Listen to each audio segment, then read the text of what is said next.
Education वे के 214 YouTube channel में आप सभी दोस्तों का हार्दिक स्वागत है। आज हम भौतिक विज्ञान का बल और गति टॉपिक अध्ययन करेंगे। बल और गति के अंदर सर्वप्रथम आती है राशियाँ। देखिए, राशियाँ दो प्रकार की होती हैं। एक राशि होती है अदिश राशि, एक राशि होती है सदिश राशि। अदिश राशियाँ वे राशि होती हैं जिनका केवल परिमाण होता है, ठीक है, परिमाण होता है इनका। और सदिश राशि वे होती है जिनका परिमाण भी होता है और साथ में दिशा भी होती है। अदिश राशियों के अंदर दिशा नहीं होती है, दिशा का कोई ज्ञान नहीं होता है। अदिश राशियाँ जैसे कि हम देखते हैं, कार्य है, द्रव्यमान है, ताप है, दाब है, विद्युत धारा है, ये सभी अदिश राशियाँ होंगी। सदिश राशि होती हैं वेग हो गया, विस्थापन हो गया, त्वरण हो गया, संवेग हो गया, ये सभी सदिश राशियाँ हैं।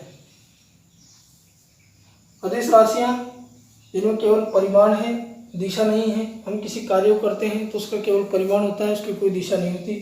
द्रव्यमान जो किसी वस्तु का जो वेट होता है उसका केवल परिमाण होता है कि भाई ये 60 kg है, उसकी कोई दिशा नहीं होती है। जबकि वेग है, वेग हम किसी वस्तु को एक निर्देश बिंदु से दूसरे निर्देश बिंदु तक जाने के लिए जो दूरी तय की जाती है उसकी विस्थापन की में परिवर्तन की दर को हम वेग कहते हैं। और वेग के अंदर एक दिशा है, क्योंकि ये दो बिंदुओं के द्वारा बीच की दूरी तय की जा रही है और इसके द्वारा हमें दिशा का पता लग रहा है कि ये व्यक्ति ए बिंदु से बी बिंदु की ओर जा रहा है। सदिश राशियों को याद करने के लिए आपको एक छोटा सा फॉर्मूला देता हूँ। इसके अंदर सबके अंदर आगे व आ रहा है और इसके अंदर बीच में व है, तो आप ध्यान रखिए सदिश राशियाँ जिनके आगे व है वे सभी सदिश राशियाँ हैं और ऐसा अदिश राशियों के अंदर कुछ भी नहीं है। ये एक मेरी तरफ से आपको छोटा सा फॉर्मूला है, बाकी ऐसा कुछ भी नहीं है, आप इन्हें ऐसे याद करेंगे। अब हम बढ़ेंगे दूरी। दूरी क्या होती है? वस्तु द्वारा दिए गए समय अंतराल में तय की गई मार्ग की लंबाई को दूरी कहते हैं। जैसे दो बिंदु हैं ए और बी, इनके बीच की लंबाई 5 किलोमीटर है, तो दूरी कितनी होगी? 5 किलोमीटर।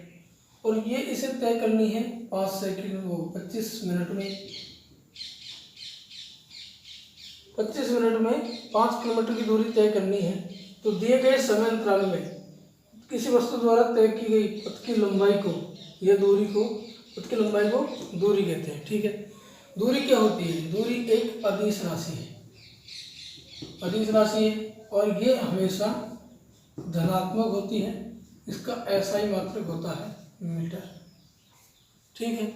अगला बिंदु आता है हमारा विस्थापन। विस्थापन किसे कहते हैं? कि किसी निश्चित दिशा में दो बिंदुओं के मध्य की लंबवत दूरी को विस्थापन कहते हैं। दो बिंदु, इनके मध्य की लंबवत दूरी को विस्थापन कहते हैं। ए और बी दो बिंदु हैं। अब कोई व्यक्ति यहाँ खड़ा हुआ है, अगर वो इस तरफ जाएगा तो विस्थापन ऋणात्मक होगा, वो इस तरफ जाएगा तो विस्थापन धनात्मक होगा और इसी जगह रहेगा तो विस्थापन 0 होगा। तो विस्थापन ऋणात्मक, धनात्मक और 0 भी हो सकता है। और ये सदिश राशि है। विस्थापन कैसी राशि है? सदिश राशि है और इसका SI मात्रक होता है मीटर। अब हम डिस्कस करते हैं चाल।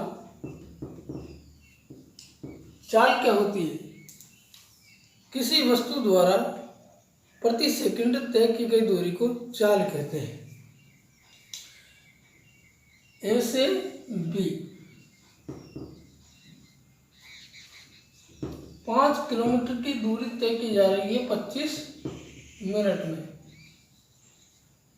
तो इसका अर्थ क्या हुआ कि किसी वस्तु द्वारा किसी वस्तु द्वारा प्रति सेकंड तय की गई दूरी, प्रति सेकंड तय की गई दूरी को चाल कहते हैं। चाल बराबर क्या हो गया? दूरी बटा समय, चाल का मान हो गया। तो चाल कितनी, दूरी कितनी होगी 5 किलोमीटर, समय कितना है 25, तो इसे 60 से ऊपर से गुणा कर देंगे क्योंकि मिनट में, इसे घंटे में बनाएंगे। 1 कट गया 5 बार, 5 से कट गया 12 बार, तो चाल कितना है 12 किलोमीटर प्रति आवर। ठीक है,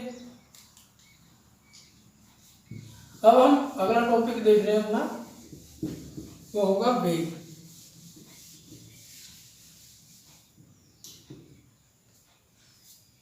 चाल के बारे में और बताते हैं। तो चाल आपकी अदिश राशि होती है, ठीक है, और चाल का एसआई मात्रक क्या होता है, मीटर प्रति सेकंड। ये किस प्रकार निकलता है, क्योंकि दूरी है और समय है। समय का एसआई मात्रक होता है सेकंड और दूरी का होता है मीटर। तो चाल का एसआई मात्रक क्या हो गया, मीटर प्रति सेकंड।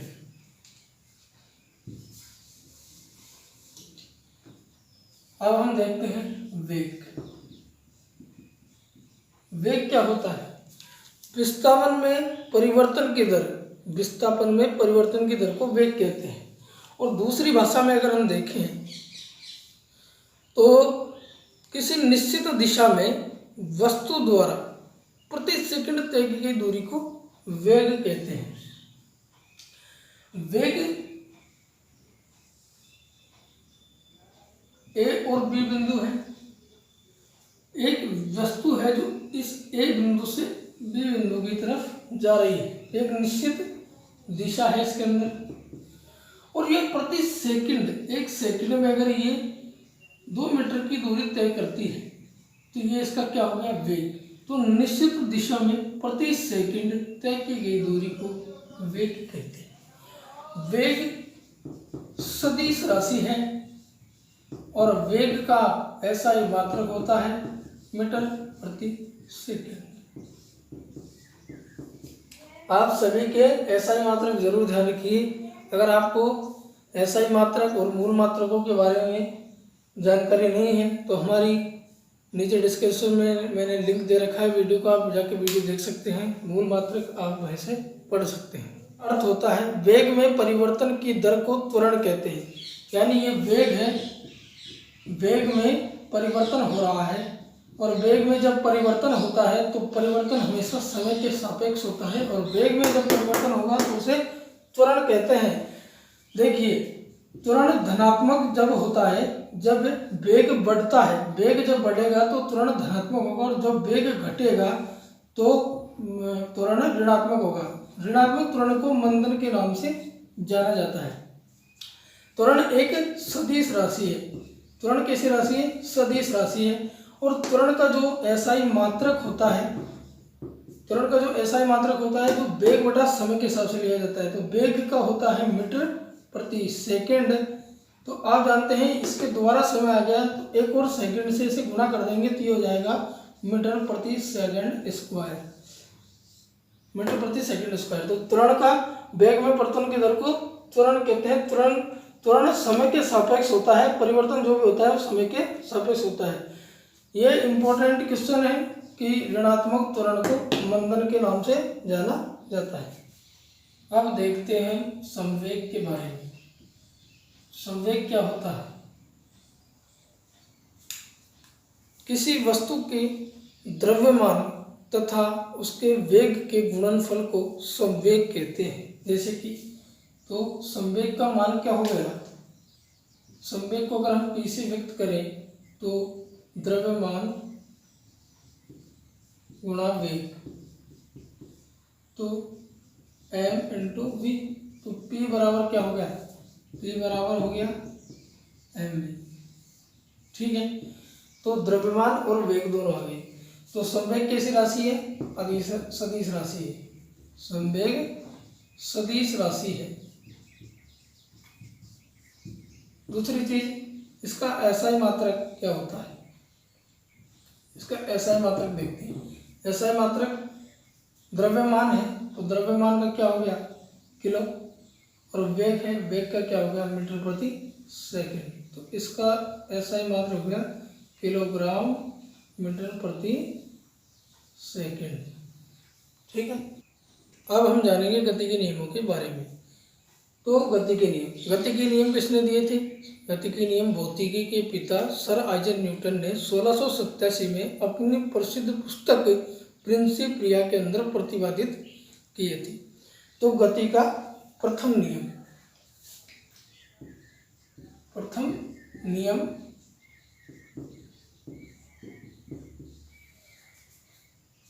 देखिए, सर आइजैक न्यूटन ने गति के प्रथम नियम में बताया है कि यदि कोई वस्तु स्थिर अवस्था में है, जैसे वस्तु यहाँ रखी हुई है, तो ये स्थिर अवस्था में ही रहेगी जब तक इस पर कोई बाहरी बल आरोपित न किया जाए।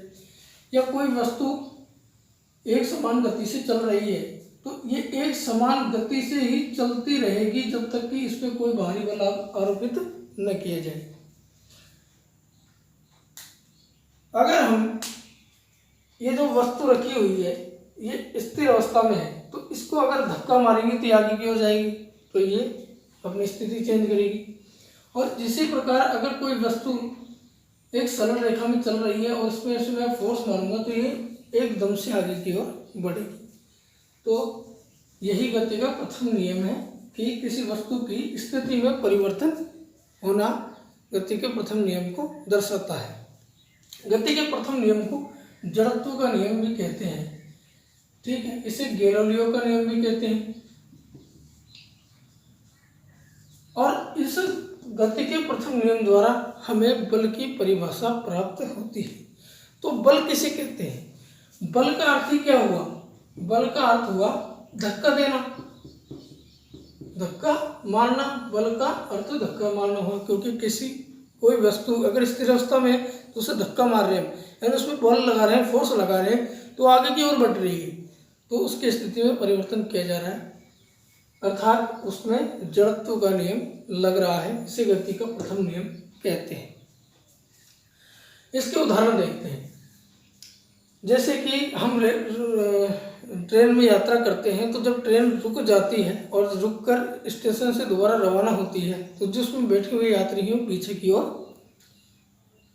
ओर टकराते हैं। और उसी प्रकार जब हम किसी दरपट्टी होती है या जो भी कंबल होता है उसे जब हम डंडे से मारते हैं या उसे फटकारते हैं, तो उसके अंदर से धूल के कण निकलकर बाहर आ जाते हैं। तो ये क्या हुआ? गति का नियम।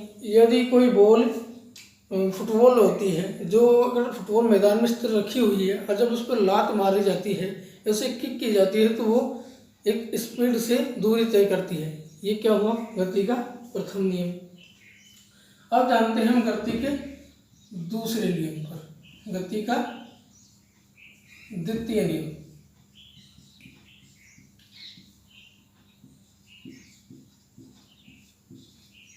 गति के द्वितीय नियम किसी वस्तु पर आरोपित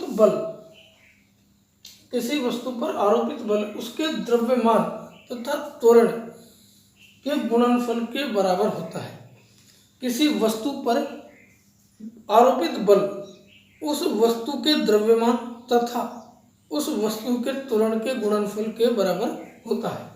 जैसे कि बल को अगर हम F से दर्शाएं, तो मान लीजिए किसी वस्तु पर का द्रव्यमान m है और उसका त्वरण a है, तो F बराबर ma। ये क्या मिल जाता है हमें? बल का परिमाण कह सकते हैं आप इसे, या बल का जो फॉर्मूला है वो हमें गति के तृतीय नियम से प्राप्त होता है। अब हम पढ़ते हैं गति का तृतीय नियम।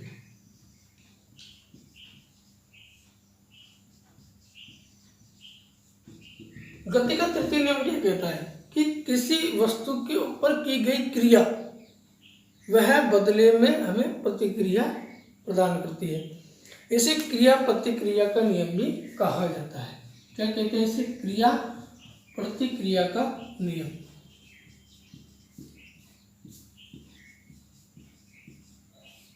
ठीक है, देखिए गति के द्वितीय नियम का उदाहरण देखिए आप।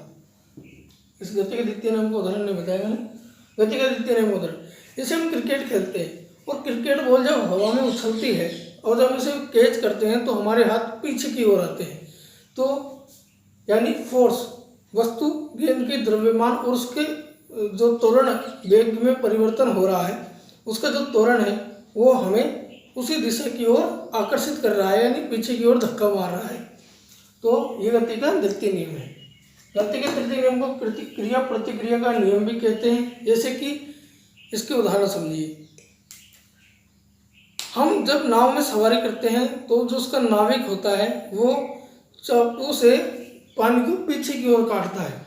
तो जैसे कि हम इसे पानी को पीछे की ओर धक्का मारते हैं तो नाव आगे की ओर बढ़ती है।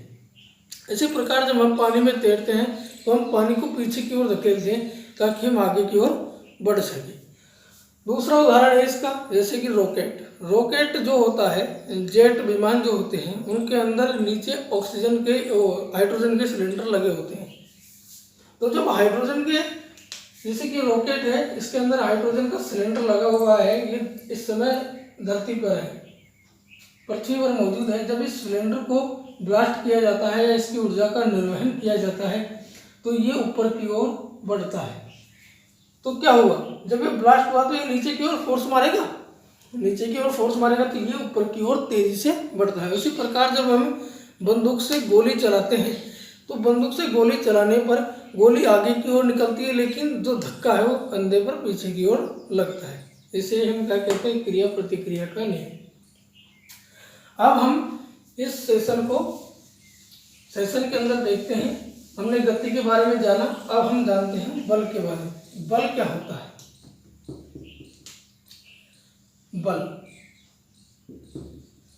बल का एक सीधा सा अर्थ है धक्का मारना।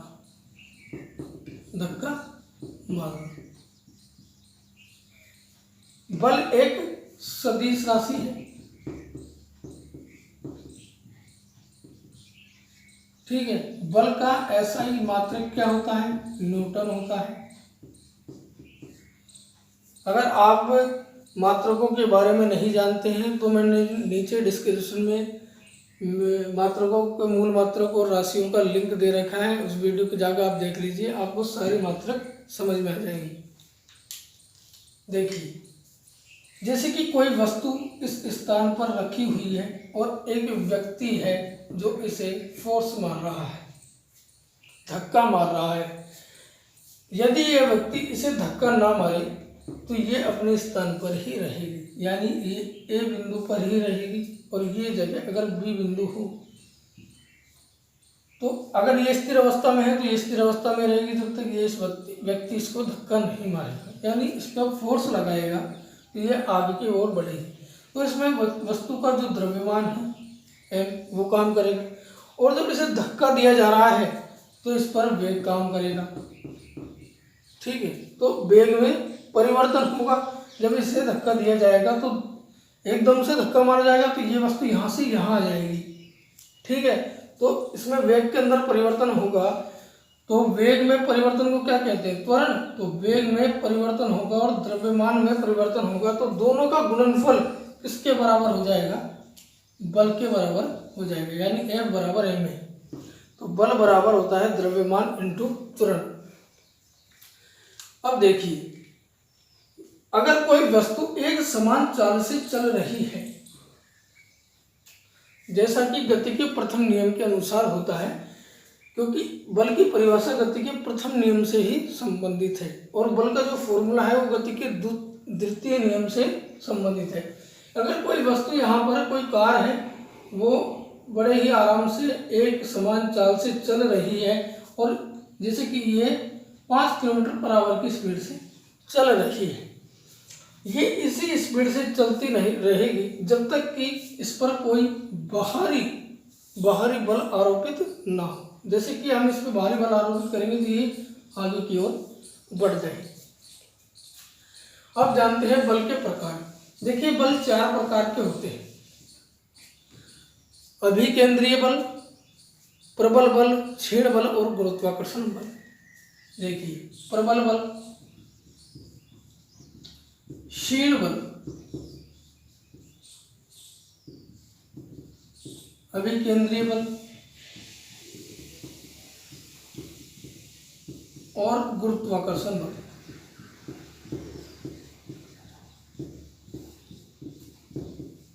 प्रबल बल क्या होता है, जब कोई वस्तु बल है 4 न्यूटन, ठीक है, और वस्तु का भार है, वस्तु खिसकेगी 4.5 न्यूटन के अंदर, ठीक है। तो जब 4 न्यूटन फोर्स इस वस्तु को धक्का मारेगा तो उस पर प्रबल बल लग रहा है, यानी पूरी तरीके से उसे 4 न्यूटन पूरा फोर्स दिया जाएगा, तब वह वस्तु कुछ दूरी तक खिसक सकती है।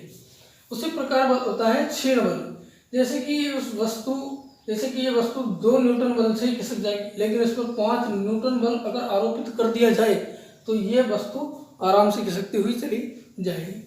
उसी प्रकार अब देखते हैं अभिकेंद्रीय बल। अभिकेंद्रीय बल क्या होता है? अभिकेंद्रीय बल होता है केंद्र की ओर से, परमाणु पढ़ा है हमने, अणु नहीं पढ़ा तो हम पढ़ाएंगे आपको जरूर। परमाणु, किसी परमाणु या कोई भी वस्तु हो उसके बीच में जो केंद्र होता है उसकी ओर से जो बल लगाया जाता है इस वस्तु को इसकी स्थिति में बनाए रखने के लिए, उसे क्या कहते हैं? अभिकेंद्रीय बल कहते हैं। अब देखते हैं गुरुत्वाकर्षण बल। गुरुत्वाकर्षण बल लगता है आकाशीय पिंडों के मध्य, जैसे पृथ्वी और मंगल या पृथ्वी और चंद्रमा, तो इन दोनों के बीच में आपस में गुरुत्वाकर्षण बल लगता है। और गुरुत्वाकर्षण बल सब जगह काम करता है सिवाय अंतरिक्ष की, क्योंकि अंतरिक्ष में गुरुत्वाकर्षण बल नगण्य होता है। देखिए, पृथ्वी पर सर आइजैक न्यूटन ने बताया कि जब इसके पीछे एक थ्योरी है कि सर आइजैक न्यूटन एक सेव के पेड़ के नीचे बैठे थे और एक सेव ऊपर से नीचे गिरा, तो उन्होंने इसको सोचा कि पेड़, ये जो फल है सेव है, ये ऊपर से नीचे कैसे गिरा, ये किस कारण गिरा, तो उन्होंने गुरुत्वाकर्षण के नियम को प्रतिपादित किया। तो उन्होंने इस प्रकार इस गुरुत्वाकर्षण बल को बताया कि जब कोई वस्तु ऊपर की ओर फेंकी जाती है तो पृथ्वी का गुरुत्वाकर्षण मान, यानी गुरुत्वाकर्षण मान कितना होता है पृथ्वी का 9.8, तो उस मान से वो नीचे की ओर आती है, यानी 2 पिंडों के मध्य गुरुत्वाकर्षण बल लगता है। अब देखिए, हम सबसे पहले पढ़ रहे हैं गुरुत्वाकर्षण बल। गुरुत्वाकर्षण बल, गुरुत्वाकर्षण बल मैंने आपको बताया कि 2 पिंडों के मध्य लगता है, जैसे एक पिंड ये है और एक पिंड ये है, इसका द्रव्यमान है m1, इसका द्रव्यमान है m2। अब इनके बीच की दूरी अगर d हो, स्मॉल d हो, तो इसका गुरुत्वीय बल कितना होगा? तो गुरुत्वीय बल को अगर मैं g से व्यक्त करता हूँ, वैसे तो इसे g से ही व्यक्त करते हैं, गुरुत्वीय बल का मान क्या होगा? तो गुरुत्वीय बल का मान क्या होगा कि दोनों वस्तुओं के द्रव्यमान का गुणनफल उनके मध्य की दूरी के वर्ग के क्या होता है? व्युत्क्रमानुपाती होता है। तो m1 और m2 बटा d स्क्वायर, अर्थात गुरुत्वाकर्षण बल का जो मान होता है, गुरुत्वाकर्षण जो बल होता है वो दोनों पिंडों के द्रव्यमान के गुणनफल के समानुपाती होता है और दोनों पिंडों के मध्य की दूरी के वर्ग के व्युत्क्रमानुपाती होता है। जैसे कि मान लीजिए एक पिंड का मान मैंने द्रव्यमान मान लिया मैंने 2 किलो और एक पिंड का मान मान लिया मैंने 4 किलो, और मैंने अब मान लिया ये d मान लिया, इसका मतलब है 2 मीटर है, ठीक है। तो इसका गुरुत्वाकर्षण बल कितना होगा? तो Gm बराबर कितना है? 2 × 4 बटा 2 का स्क्वायर, तो 2 × 4 बटा 4 से 4 कट गया तो कितना आ गया? तो 2 न्यूटन आ गया इसका मान। कितना आ गया? 2 न्यूटन। अब हम देखते हैं गुरुत्वीय त्वरण। गुरुत्वीय त्वरण को g से व्यक्त किया जाता है और गुरुत्वीय त्वरण का अर्थ होता है कि गुरुत्वाकर्षण बल के कारण जो त्वरण उत्पन्न होता है उसे गुरुत्वीय त्वरण कहते हैं। गुरुत्वीय त्वरण का अर्थ हो गया Gm/r²। यहाँ m क्या है? पृथ्वी का द्रव्यमान है 6 × 10⁻24 किलोग्राम, और r क्या है, पृथ्वी की त्रिज्या है। इसका मान हो गया 6.37 × 10⁶ किलोमीटर। अब देखिए पृथ्वी के लिए गुरुत्वीय त्वरण कितना हो गया, 9.8 मीटर प्रति सेकंड स्क्वायर। पृथ्वी के लिए गुरुत्वीय त्वरण का मान हो गया 9.8 मीटर प्रति सेकंड स्क्वायर। अब ध्यान रखने की बात है कि ये पृथ्वी है, ठीक है, ये इसके ध्रुव हो गए दो, ए और बी ध्रुव हो गई, और ये इसका केंद्र हो गया। तो केंद्र के अंदर जी का मान कितना होगा, 0 होगा। और पृथ्वी के केंद्र से ऊपर की ओर बढ़ने या पृथ्वी के किसी स्थान से ऊपर की ओर बढ़ने पर गुरुत्वाकर्षण त्वरण का मान घटता है, ठीक है। और जब ध्रुवों पर कोई वस्तु स्थित हो तो उसका गुरुत्वाकर्षण मान सबसे ज्यादा यानी मैक्सिमम कहाँ पर होगा, पृथ्वी के ध्रुवों पर गुरुत्वीय त्वरण का मान सबसे ज्यादा होगा। पृथ्वी के केंद्र पर गुरुत्वीय त्वरण का मान 0 होगा। पृथ्वी के सतह से ऊपर की ओर जाने पर गुरुत्वीय त्वरण का मान घटता है।